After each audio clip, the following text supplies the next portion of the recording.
ಎಲಿಯನು ನಮ್ಮಂಥ ಸ್ವಭಾವ ಉಳ್ಳವನೇ ಆಗಿದ್ದನು. ಅವನು ಮಳೆ ಬರಬಾರದೆಂಬುದಾಗಿ ಬಹಳವಾಗಿ ಪ್ರಾರ್ಥಿಸಲು 3 ವರ್ಷ 6 ತಿಂಗಳವರೆಗೂ ಮಳೆ ಬೀಳಲಿಲ್ಲ ಎಂಬುದಾಗಿ ಯಾಕೋಬನ ಪತ್ರಿಕೆ 5ನೇ ಅಧ್ಯಾಯ ತಿಳಿಸುತ್ತದೆ. ಎಲಿಯ ಎಂದಾಕ್ಷಣ ನೆನಪಿಗೆ ಬರುವುದು ಉಜ್ಜೀವನ. ಭಕ್ತಿ ವೈರಾಗ್ಯದ ಹೆಸರು, ಕರ್ತನಿಗಾಗಿ ಉರಿದು ಪ್ರಕಾಶದ ಅಗ್ನಿ ರಥದ ಹೆಸರು ಇದು. ಎಲಿಯನ ಹೆಸರು ನಮ್ಮ ನರನಾಡಿಗಳಲ್ಲಿ ಕರ್ತನಿಗಾಗಿ ಏನಾದರೂ ದೊಡ್ಡ ಕಾರ್ಯಗಳನ್ನು ಮಾಡಲು ಉತ್ತೇಜಿಸುತ್ತದೆ. ಎಲಿಯನ ಮೂಲಕವಾಗಿ ಏರ್ಪಟ್ಟ ದೊಡ್ಡ ಉಜ್ಜೀವನಕ್ಕೆ ಮುಖ್ಯವಾದ ಕಾರಣ ಅವನ ಪ್ರಾರ್ಥನೆಯೇ. ಆಸಕ್ತಿಯಿಂದ ಪ್ರಾರ್ಥಿಸಿದ ಅವನು ಎಷ್ಟು ಅದ್ಭುತಗಳನ್ನು ಮಾಡಿದನು. ಪ್ರಾರ್ಥನೆಗೆ ಸರಿಸಾಟಿಯು ಬೇರೆ ಯಾವುದೂ ಇಲ್ಲ. ಪ್ರಾರ್ಥಿಸುವವನು ತನ್ನ ಪರಿಶುದ್ಧತೆಯನ್ನು ಕಾಪಾಡಿಕೊಳ್ಳುವನು. ಪ್ರಾರ್ಥಿಸುವವನು ಶತ್ರುಗಳ ಆಳ್ವಿಕೆಯನ್ನು ನಾಶಪಡಿಸುವನು. ಪ್ರಾರ್ಥಿಸುವವನನ್ನು ಯಾರೂ ಸಹ ಎದುರಿಸಿ ನಿಲ್ಲಲು ಸಾಧ್ಯವಾಗುವುದಿಲ್ಲ. ಪ್ರಾರ್ಥನೆಯಂತಹ ಸುಲಭವಾದ ಆಯುಧ ಬೇರೆ ಯಾವುದೂ ಸಹ ಸಿಗುವುದೂ ಇಲ್ಲ. ಎಲಿಯನನ್ನು ಕೆಲವರು ದೊಡ್ಡ ಸೂಪರ್ ಮ್ಯಾನ್ ಎಂಬುದಾಗಿ ಅಂದುಕೊಳ್ಳುತ್ತಾರೆ. ಆದರೆ ಸತ್ಯವೇದವು ಅವನನ್ನು ನಮ್ಮ ಹಾಗೆಯೇ ಒಬ್ಬ ಸಾಧಾರಣ ಮನುಷ್ಯನೆಂಬುದಾಗಿ ತಿಳಿಸುತ್ತದೆ. ನಮ್ಮ ಹಾಗೆಯೇ ಸೋಲುವಿಕೆಯು ಅವನಿಗೂ ಕೂಡ ಸಂಭವಿಸಿತು, ಶೋಧನೆಗಳು ಬಂದಿತು. ಆದರೆ ಎಲಿಯನು ಅವೆಲ್ಲದರಲ್ಲಿ ಆಸಕ್ತಿಯಿಂದ ಪ್ರಾರ್ಥಿಸಿದನು. ಬಾರದ ಹೃದಯದಿಂದಲೂ ದೃಢಚಿತ್ತದಿಂದಲೂ ಒಂದೇ ವಿಷಯಕ್ಕಾಗಿ ಪ್ರಾರ್ಥಿಸಿದನು. ಆದ್ದರಿಂದಲೇ ಅವನ ಪ್ರಾರ್ಥನೆಗೆ ಉತ್ತರವು ಶಕ್ತಿಯುತವಾಗಿ ಸಿಗುತ್ತಿತ್ತು. ಪ್ರಾರ್ಥಿಸುತ್ತಾ ಅದ್ಭುತಗಳು ನಡೆಯುತ್ತಲೇ ಇದ್ದವು. ಇಂದು ಈ ಎಲಿಯನು ಪ್ರಾರ್ಥಿಸಿದ 5 ಮುಖ್ಯವಾದ ಪ್ರಾರ್ಥನೆಗಳನ್ನು ನಾವು ಗಮನಿಸೋಣ. ಮೊದಲನೆಯದಾಗಿ, ನಿಂತುಕೊಂಡು ಪ್ರಾರ್ಥಿಸಿದ ಪ್ರಾರ್ಥನೆ. ಎಲಿಯನು ನಮ್ಮಂಥ ಸಾಧಾರಣ ಮನುಷ್ಯನಾಗಿದ್ದರೂ ಮಳೆ ಬರಬಾರದೆಂಬುದಾಗಿ ಆಸಕ್ತಿಯಿಂದ ಪ್ರಾರ್ಥಿಸಿದ್ದರಿಂದ ಭೂಮಿಯ ಮೇಲೆ 3 ವರ್ಷ 6 ತಿಂಗಳು ಮಳೆ ಬರಲಿಲ್ಲ. ಎಲಿಯನು ಮಾತನಾಡಿದ ಒಂದೊಂದು ಮಾತುಗಳು, ಮಾಡಿದ ಒಂದೊಂದು ಪ್ರಾರ್ಥನೆಗಳು ಅದ್ಭುತಗಳು, ನೆನೆಸಿಕೊಳ್ಳುವಂಥವುಗಳೇ ಆಗಿವೆ. ಕೆಲವು ಪ್ರವಾದಿಗಳನ್ನು ನುಡಿದು ಹೊರಟು ಹೋದರು. ಆದರೆ ಎಲಿಯನಾದರೂ ಜನರನ್ನು, ಕರ್ತನನ್ನು ಒಂದಾಗಿ ಸೇರಿಸುವವನಾಗಿದ್ದನು. ಅದ್ಭುತಗಳನ್ನು ಮಾಡುವನಾಗಿದ್ದನು. ಉಜ್ಜೀವನನ್ನು ಉಂಟು ಮಾಡುವನಾಗಿದ್ದನು. ಪ್ರಾರ್ಥನಾ ವೀರನಾಗಿದ್ದನು. 1 ವರ್ಷ 17 ಹಾಗೆ ಕರ್ತನ ಸೈನ್ಯದಲ್ಲಿ ನಿಲ್ಲುವ ನಾನು ಎಂಬುದಾಗಿ ಎಲಿಯನು ತನ್ನನ್ನು ಪರಿಚಯಿಸಿಕೊಳ್ಳುತ್ತಾನೆ. ನಾನು ಸನ್ನಿಧಿ ಸೇವೆ ಮಾಡುತ್ತಿರುವ ಇಸ್ರಾಯೇಲ್ ದೇವರಾದ ಯೆಹೋವನಾಣೆ ಎಂಬ ಮಾತಿಗೆ ಕರ್ತನ ಸಮ್ಮುಖದಲ್ಲಿ ನಿಲ್ಲುವಂಥವನು ಎಂಬುದಾಗಿ ಭಾಷಾಂತರ ಉಂಟು. ಕರ್ತನ ಮುಂದೆ ನಿಲ್ಲುವವನು ಎಂಬ ಮಾತಿಗೆ ಸಮಾನವಾದದ್ದು ಬೇರೆ ಯಾವುದೂ ಸಹ ಇಲ್ಲ. ಪೊಲೀಸ್ ಸ್ಟೇಷನ್ ಮುಂದೆಯೋ, ಕೋರ್ಟ್ ಮುಂದೆಯೋ, ಅಲ್ಪ ಮನುಷ್ಯನ ಮುಂದೆಯೋ ಎಲಿಯನು ನಿಂತುಕೊಂಡಿರಲಿಲ್ಲ. ಬದಲಿಗೆ ಅವನು ಕರ್ತನ ಮುಂದೆ ನಿಲ್ಲುವವನಾಗಿದ್ದನು. ಕರ್ತನ ಮುಂದೆ ಯಾರು ನಿಲ್ಲುತ್ತಾರೋ ಅವರನ್ನು ಎದುರಿಸಲು ಯಾರಿಂದಲೂ ಸಹ ಸಾಧ್ಯವಾಗುವುದಿಲ್ಲ. ಫರೋಹನ ಅರಮನೆಯಲ್ಲಿದ್ದಂಥ ಮಂತ್ರಿಗಳಿಗೆ ಮೋಶೆಯ ಮುಂದೆ ನಿಲ್ಲಲು ಸಾಧ್ಯವಾಗಲಿಲ್ಲ. ಬಾಬಿಲೋನ್ನಲ್ಲಿದ್ದ ದಾನಿಯೇಲನು ಕರ್ತನ ಮುಂದೆ ನಿಂತುಕೊಂಡುದರಿಂದ ಅಲ್ಲಿದ್ದ ಯಾವ ಜ್ಞಾನಿಗಳಿಗೂ ದಾನಿಯೇಲನ ಜ್ಞಾನದ ಮುಂದೆ ನಿಲ್ಲಲು ಸಾಧ್ಯವಾಗಲಿಲ್ಲ. ಸ್ತೆಫನನು ಮಾತನಾಡಿದ ಜ್ಞಾನವನ್ನು, ಆತ್ಮನನ್ನು ಎದುರಿಸಲು ಯಾರಿಂದಲೂ ಸಹ ಸಾಧ್ಯವಾಗಲಿಲ್ಲ ಎಂಬುದಾಗಿ ಸತ್ಯವೇದವು ತಿಳಿಸುತ್ತದೆ. ಇವರೆಲ್ಲರೂ ಮನುಷ್ಯರ ಮುಂದೆ ನಿಲ್ಲದೆ ಕರ್ತನ ಮುಂದೆ ಯಾವಾಗಲೂ ನಿಲ್ಲುವವರಾಗಿದ್ದರಿಂದ ಇವರನ್ನು ಯಾರೂ ಸಹ ಎದುರಿಸಿ ನಿಲ್ಲಲು ಸಾಧ್ಯವಾಗಲಿಲ್ಲ. ಹಾಗೆಯೇ ಎಲಿಯನು ಸಹ ಕರ್ತನ ಮುಂದೆ ನಿಲ್ಲುವವನಾಗಿದ್ದನು. ಕರ್ತನ ಮುಂದೆ ನಿಲ್ಲುವಂಥ ಯೆಹೋಶುವನು ಮಾತನಾಡಿದಾಗ ಸೂರ್ಯನು ಚಂದ್ರನು ಸಹ ನಿಂತಲ್ಲೇ ನಿಂತರು. ಕರ್ತನ ಮುಂದೆ ನಿಲ್ಲುವಂಥ ಮಕ್ಕಳ ಮಾತಿಗೆ ಎಲ್ಲವೂ ಸಹ ತಲೆಬಾಗಲೇಬೇಕು. ಇಂದು ನೀವು ಕರ್ತನ ಮುಂದೆ ನಿಲ್ಲಲು ಸಿದ್ಧವಾಗಿರುವಿರಾ? 2ನೇದು, ಬೋರ್ಲು ಬಿದ್ದು ಮಾಡಿದಂಥ ಪ್ರಾರ್ಥನೆ. ತನಗೆ ಆಹಾರ ಕೊಟ್ಟು ಬರಗಾಲ ತೀರುವ ತನಕ ಪೋಷಿಸಿದಂಥ ಚಾರೆಪ್ತ ಊರಿನ ಒಬ್ಬನೇ ಮಗ ತೀರಿ ಹೋದಾಗ ಎಲಿಯನಿಗೆ ದುಃಖ ಸಹಿಸಲಾಗಲಿಲ್ಲ. ಮೊದಲೇ ಅವಳು ವಿಧವೆ. ಈಗ ಇದ್ದ ಒಬ್ಬ ಮಗನೂ ಸಹ ತೀರಿ ಹೋದರೆ ಅವಳ ನಂಬಿಕೆ ಏನಾಗಬೇಕು? ಹೇಗಾದರೂ ಆ ಮಗುವನ್ನು ಬದುಕಿಸಲೇಬೇಕು. ಎಲಿಯನಿಗೆ ಹಿಂದೆ ಸತ್ತವರನ್ನು ಬದುಕಿಸಿದಂಥ ಚರಿತ್ರೆಯೇ ಇಲ್ಲ. ಮೊದಲನೇದಾಗಿ ಯಾರಾದರೂ ಒಬ್ಬರು ಸತ್ತವರನ್ನು ಎಬ್ಬಿಸಿದ್ದೇ ಆಗಿದ್ದರೆ, ದೇವರೇ ಅವರನ್ನು ಎಬ್ಬಿಸಿದ್ದೀಯಲ್ಲ, ನಮ್ಮ ಮನೆಯಲ್ಲೂ ತೀರಿ ಹೋಗಿರೋ ಇವರನ್ನು ಎಬ್ಬಿಸು, ನೀನು ಪಕ್ಷಪಾತಿ ಅಲ್ಲವಲ್ಲ ಎಂಬುದಾಗಿ ಪ್ರಾರ್ಥನೆ ಮಾಡಬಹುದಾಗಿತ್ತು. ಆದರೆ ಎಲಿಯನಾದರೂ ಈ ರೀತಿಯ ಯಾವ ಉದಾಹರಣೆಯೂ ಸಹ ಮೊದಲು ನೋಡಿರಲಿಲ್ಲ.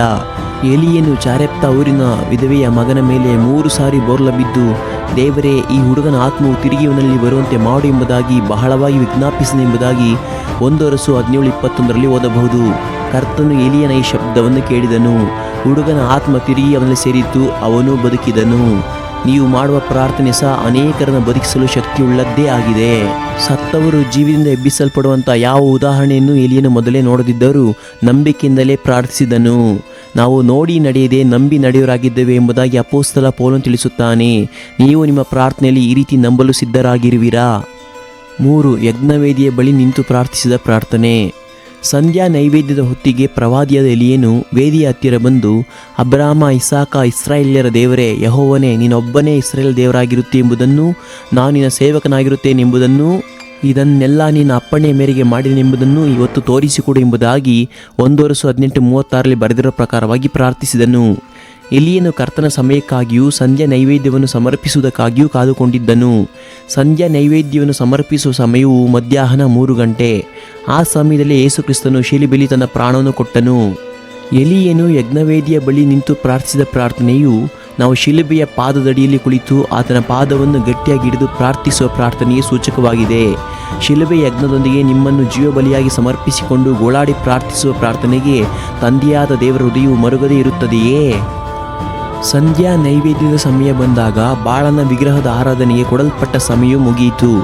ಎಲಿಯನ ಸಮಯ ಆರಂಭವಾಯಿತು ಎಂಬುದಾಗಿ ಅರ್ಥ. ಆಸಕ್ತಿಯಿಂದ ಪ್ರಾರ್ಥಿಸುವ ಸಮಯ ಬಂದಿತು. ಎಲಿಯನು ಪ್ರಾರ್ಥಿಸಿದನು. ಈ ಕೆಲವು ನಿಮಿಷಗಳನ್ನು ಪ್ರಾರ್ಥಿಸಿ ಮುಗಿಸಿದ ನಂತರವೇ ಆಕಾಶದಿಂದ ಅದ್ಭುತವಾಗಿ ಅಗ್ನಿ ಇಳಿಯಿತು. ಅಲ್ಲಿದ್ದ ಎಲ್ಲ ಜನರು ಕರ್ತನನ್ನು ತಿರುಗಿಕೊಂಡು ಕರ್ತನೊಬ್ಬನೇ ದೇವರೆಂಬುದಾಗಿ ಅಡ್ಡ ಬಿದ್ದು ಅರಿಕೆ ಮಾಡಿದರು. ದೈವ ಮಕ್ಕಳೇ, ನಾವು ನಿಂತಿರುವ ಈ ಸಮಯವು ಸಂಧ್ಯಾ ನೈವೇದ್ಯದ ಸಮಯ. ಹಿಂಗಾರು ಮಳೆಯನ್ನು ಕರ್ತನು ಸುರಿಸುವಂತಹ ಸಮಯ. ನಮ್ಮ ದೇಶದಲ್ಲಿರುವ ಬಾಳದ ವಿಗ್ರಹಗಳಿಗೆ ಕರ್ತನು ಕೊಟ್ಟಿರುವ ಸಮಯ ಮುಗಿಯಿತು. ಇನ್ನು ಮೇಲೆ ಏನಿದ್ದರೂ ಎಲಿಯನ ದೇವರ ಸಮಯವಾಗಿದೆ. ನೀವು ಎಲಿಯನಾಗಿ ನಿಲ್ಲಲು ಸಿದ್ಧರಾಗಿರುವಿರಾ? ನಿಮಗೆ ಕೊಟ್ಟಿರುವ ಸಮಯದಲ್ಲಿ ಎಲಿಯನ ದೇವರೇ ನಿಜವಾದ ದೇವರೆಂಬುದಾಗಿ ನಿರೂಪಿಸಲು ಸಿದ್ಧರಾಗಿರುವಿರಾ? 4. ಮೊಣಕಾಲಿನ ಮೇಲೆ ತಲೆಯಿಟ್ಟು ನೆಲದ ಮೇಲೆ ಅಡ್ಡ ಬಿದ್ದು ಪ್ರಾರ್ಥಿಸಿದಂಥ ಪ್ರಾರ್ಥನೆ. ಆಹಾಬನು ಅನ್ನಪಾನಗಳನ್ನು ತೆಗೆದುಕೊಳ್ಳಲು ಹೋದಾಗ ಎಲಿಯನು ಕರ್ಮೇಲಿನ ತುದಿಗೆ ಹೋಗಿ ಅಲ್ಲಿ ನೆಲದ ಮೇಲೆ ಬಿದ್ದುಕೊಂಡು ಮೊಣಕಾಲಿನ ಮೇಲೆ ತಲೆಯನ್ನಿಟ್ಟನೆಂಬುದಾಗಿ 1:18:42 ಓದಬಹುದು. ಇಸ್ರಾಯೇಲ್ ದೇಶದಲ್ಲಿ ಸ್ತ್ರೀಯರು ಪ್ರಸವಿಸುವಾಗ ತಮ್ಮ ತಲೆಯನ್ನು ಮೊಣಕಾಲಿನ ಮೇಲಿಟ್ಟು ಬಗ್ಗಿ ಮಗುವನ್ನು ಹೆರುತ್ತಿದ್ದರು. ಇದರಿಂದ ಇಬ್ರಿಯ ಸ್ತ್ರೀಯರಿಗೆ ದಾದಿಯರು ಬರುವುದಕ್ಕೆ ಮೊದಲೇ ಸುಖವಾದ ಪ್ರಸವವಾಗಿ ಬಿಡುತ್ತಿತ್ತು. ಎಲಿಯನು ಪ್ರಸವ ವೇದನೆಯಿಂದ ಮೊಣಕಾಲಿನ ಮೇಲೆ ತಲೆಯಿಟ್ಟು ಪ್ರಾರ್ಥಿಸಿದನು. ಇದು ಗರ್ಭವೇದನೆಯ ಪ್ರಾರ್ಥನೆ. ಬಹಳ ಮನಮರುಗುತ್ತಾ ದೀನತೆಯಿಂದ ಮಾಡುವ ಪ್ರಾರ್ಥನೆ. ಇದಕ್ಕೆ ಮೊದಲು ಎಲಿಯನು ಕರ್ಮೆಲ್ ಬೆಟ್ಟದಲ್ಲಿ ಮಾಡಿದ ಪ್ರಾರ್ಥನೆಯಿಂದ ಜಯ ಹೊಂದಿದ್ದನು. ಆದರೆ ಹೃದಯದಲ್ಲಿ ಹೆಮ್ಮೆಗೆ ಸ್ಥಳ ಕೊಡಲಿಲ್ಲ. ಆಹಾಬನ ರಾಜನ ಮುಂದೆ ಸಿಂಹದಂತೆ ಗಂಭೀರವಾಗಿ ನಿಂತವನು ಕರ್ತನ ಮುಂದೆ ದೀನತೆಯಿಂದ ಕುಗ್ಗಿದವನಾಗಿ ತಗ್ಗಿಸಿಕೊಂಡು ನಿಲ್ಲುತ್ತಾನೆ. ನೀತಿವಂತನು ಸಿಂಹದಂತೆ ಧೈರ್ಯದಿಂದಿರುತ್ತಾನೆ. 450 ಬಾಳನ ಪ್ರವಾದಿಗಳ ಮುಂದೆ ಎಲಿಯನು ಧೈರ್ಯವಾಗಿ ನಿಂತನು. ಆದರೆ ಕರ್ತನ ಸನ್ನಿಧಾನಕ್ಕೆ ಬರುವಾಗ ಆತನು ತಗ್ಗಿಸಿಕೊಳ್ಳಲು ಹಿಂಜರಿಯಲಿಲ್ಲ. ಎಲಿಯನು 7 ಸಾರಿ ಮೊಣಕಾಲ ಮೇಲೆ ತಲೆಯಿಟ್ಟು ಅಡ್ಡ ಬಿದ್ದು ಪ್ರಾರ್ಥಿಸಿದನು. ಪ್ರತಿ ಸಾರಿಯೂ ತನ್ನ ಸೇವಕನ ಕಡೆಗೆ ನೋಡಿ ಸಮುದ್ರದ ಕಡೆ ಮುಖ ಮಾಡಿ ನೋಡು ಅನ್ನುತ್ತಾನೆ. 7ನೇ ಸಾರಿ ಸೇವಕನು ಅಂಗೈಯಷ್ಟು ಮೋಡ ಕಾಣುತ್ತಿದೆ ಎಂಬುದಾಗಿ ಅಂದನು. ಆಗ ನಂಬಿಕೆಯಿಂದ ಆಹಾಬನ ಕಡೆ ನೋಡಿ ದೊಡ್ಡ ಮಳೆಯ ಶಬ್ದವಾಗುತ್ತದೆ, ಬೇಗನೆ ರಥವನ್ನು ಹೂಡಿಕೊಂಡು ಹೋಗು ಎಂಬುದಾಗಿ ಹೇಳುತ್ತಾನೆ. ಅವನ ಈ ಮೊಣಕಾಲಿನ ಗರ್ಭ ವೇದನೆಯ ಪ್ರಾರ್ಥನೆ ಮಳೆಯಿಲ್ಲದ ದೇಶದಲ್ಲಿ ಮತ್ತೆ ಉಜ್ಜೀವನದ ಮಳೆಯನ್ನು ಉಂಟು ಮಾಡಿತು. 3 ವರ್ಷದಿಂದ ಮಳೆಯನ್ನೇ ಕಾಣದಿದ್ದಂಥ ದೇಶದಲ್ಲಿ ಮತ್ತೆ ದೊಡ್ಡ ಮಳೆಯ ಶಬ್ದವು ಕೇಳಿಸುವಂತೆ ಉಂಟಾಯಿತು. ನಿಮ್ಮ ಪ್ರಾರ್ಥನೆ ಸಹ ಈ ರೀತಿ ಇರುವುದಾದರೆ ಉಜ್ಜೀವನ ಬರೋದರಲ್ಲಿ ಸಂದೇಹವೇ ಇಲ್ಲ. ಎಲಿಯನು ಮತ್ತೆ ಮಳೆ ಬರುವ ತನಕ 7 ಸಾರಿಯಾದರೂ ಸರಿ ಪ್ರಾರ್ಥಿಸಲು ಸಿದ್ಧನಾಗಿದ್ದನು. ನೀವು ಅಷ್ಟರ ಮಟ್ಟಿಗೆ ತಾಳ್ಮೆಯಿಂದ ನಂಬಿಕೆಯಿಂದ ವೈರಾಗಿಯಿಂದ ಪ್ರಾರ್ಥಿಸಲು ಸಿದ್ಧರಾಗಿದ್ದರೆ ಆ ಕರ್ತನು ಸಹ ನಿಮ್ಮ ಪ್ರಾರ್ಥನೆಗೆ ಜಯ ಕೊಡುವುದರಲ್ಲಿ ಸಂದೇಹವೇ ಇಲ್ಲ. 5. ಜಾಲಿ ಗಿಡದ ಕೆಳಗೆ ಕುಳಿತು ಪ್ರಾರ್ಥಿಸಿದಂಥ ಪ್ರಾರ್ಥನೆ. ತರುವಾಯ ತನ್ನೊಬ್ಬನಾಗಿ ಅರಣ್ಯದೊಳಗೆ 1 ದಿನದ ಪ್ರಯಾಣದಷ್ಟು ದೂರ ಹೋಗಿ ಒಂದು ಜಾಲಿ ಗಿಡದ ಕೆಳಗೆ ಕುಳಿತು ನಾನು ನನ್ನ ಪಿತೃಗಳಿಂದ ಉತ್ತಮನಲ್ಲ ಎಂಬುದಾಗಿ ಪ್ರಾರ್ಥಿಸಿದೆ ಎಂಬುದಾಗಿ 1:19:4 ನಾವು ಓದಬಹುದು. ಈ ಒಂದು ಪ್ರಾರ್ಥನೆಯಿಂದ ನಮ್ಮ ಹಾಗೆಯೇ ಎಲಿಯನು ಸಹ ಸಾಧಾರಣ ಮನುಷ್ಯನೆಂಬುದಾಗಿ ತಿಳಿಯಬಹುದು. ಕರ್ತನಿಗಾಗಿ ಅಗ್ನಿಯಾಗಿ ನಿಂತ ಅವನು ಕೂಡ ಬಹುಬೇಗನೆ ಸೋತು ಹೋದನು. ಸಾಕಾಯಿತು ಕರ್ತನೇ, ನನ್ನ ಪ್ರಾಣವನ್ನು ತೆಗೆದುಬಿಡು ಎಂದು ಎಲಿಯನು ಪ್ರಾರ್ಥಿಸಿದಾಗ ಕರ್ತನು ಅವನು ಮರಣ ಹೊಂದಲು ಬಿಡಲಿಲ್ಲ. ಬದಲಿಗೆ ಕರ್ತನು ಅವನನ್ನು ಇನ್ನೂ ಎಷ್ಟೋ ಹೆಚ್ಚಿನ ಸೇವೆಯಲ್ಲಿ ಉಪಯೋಗಿಸಿಕೊಂಡನು. ಎಲಿಯನ ಮೂಲಕವಾಗಿ ಎಲೀಷನನ್ನು ಆಶೀರ್ವದಿಸಿದನು. ಯೇಹುವನ್ನು ಅರಸನನ್ನಾಗಿ ಅಭಿಷೇಕಿಸಿದನು. ತನಗಾಗಿ ಭಕ್ತಿ ವೈರಾಗಿನ ಇದ್ದ ಎಲಿಯನನ್ನು ಕರ್ತನು ಮರಣ ಹೊಂದಲು ಬಿಡಲಿಲ್ಲ. ಬದಲಿಗೆ ಅವನನ್ನು ಜೀವಂತವಾಗಿಯೇ ಎತ್ತಿಕೊಂಡನು. ಯೋರ್ದನ್ ನದಿ ದಡಕ್ಕೆ ಬಂದಾಗ ಅವನನ್ನು ಬರಮಾಡಿಕೊಳ್ಳಲು ಅಗ್ನಿಮಯವಾದ ರಥಾಶ್ವಗಳನ್ನು ಕಳುಹಿಸಿದನು. ಸುಳಿಗಾಳಿಯಿಂದ ಎಲಿಯನನ್ನು ಮೇಲಕ್ಕೆತ್ತಿಕೊಂಡನು. ಎಲಿಯನ ಪ್ರಾಣ ತೆಗೆದು ಬಿಡುತ್ತೆ ಎಂಬುದಾಗಿ ಪಣ ತೊಟ್ಟವರೆಲ್ಲರೂ ನಾಶವಾಗಿ ಹೋದರು. ಆದರೆ ತನಗಾಗಿ ವೈರಾಗ್ಯವಾಗಿ ನಿಂತ ಸೇವಕನನ್ನು ಅವನ ತಲೆಯ ಕೂದಲಲ್ಲೂ ಸಹ ಒಂದನ್ನು ನೆಲಕ್ಕೆ ಬಿಡದಂತೆ ಕಾಪಾಡಿ ಕಡೆಯಲ್ಲಿ ಅವನನ್ನು ಅಗ್ನಿಯ ರಥದ ಮೂಲಕವಾಗಿ ಸುಳಿಗಾಲಿ ಮೂಲಕವಾಗಿ ಜೀವಂತವಾಗಿ ಕರ್ತನು ಮೇಲಕ್ಕೆ ಎತ್ತಿಕೊಂಡನು.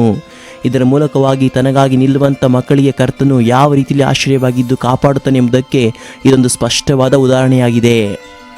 ಎಲಿಯನ ಈ ಪ್ರಾರ್ಥನೆಗಳು ಕರ್ತನು ನಿಜಕ್ಕೂ ಎಷ್ಟು ದೊಡ್ಡವನೆಂಬುದನ್ನು, ಎಲಿಯನ ದೇವರು ಎಷ್ಟು ಉತ್ತಮನೆಂಬುದನ್ನು, ಕರ್ತನು ಹೇಗೆ ಉಜ್ಜೀವನನ್ನು ಮತ್ತೆ ಕಳಿಸಿಕೊಡುತ್ತಾನೆಂಬುದನ್ನು ನಿರೂಪಿಸಿ ತೋರಿಸಿದವು. ನಮ್ಮ ಹಾಗೆ ಸಾಮಾನ್ಯನಾಗಿದ್ದಂಥ ಒಬ್ಬ ಎಲಿಯನು ಈ ರೀತಿ ಉಜ್ಜೀವನ ತರೋದಕ್ಕೆ ಕಾರಣ ಅವನ ರಹಸ್ಯವಾದ ಪ್ರಾರ್ಥನಾ ಜೀವಿತವೇ ಆಗಿತ್ತು. ಇಂದು ನೀವು ಸಹ ಎಲಿಯನ ಹಾಗೆ ಈ ರೀತಿ ಪ್ರಾರ್ಥಿಸಲು ಉಜ್ಜೀವನ ತರಲು ಸಿದ್ಧರಾಗಿರುವಿರಾ? ಕರ್ತನು ಆ ರೀತಿ ಪ್ರಾರ್ಥಿಸಲಿಕ್ಕೆ ನಿಮಗೂ ಸಹ ಬಲವನ್ನು ದಯಪಾಲಿಸಲಿ. ಆಮೇನ್.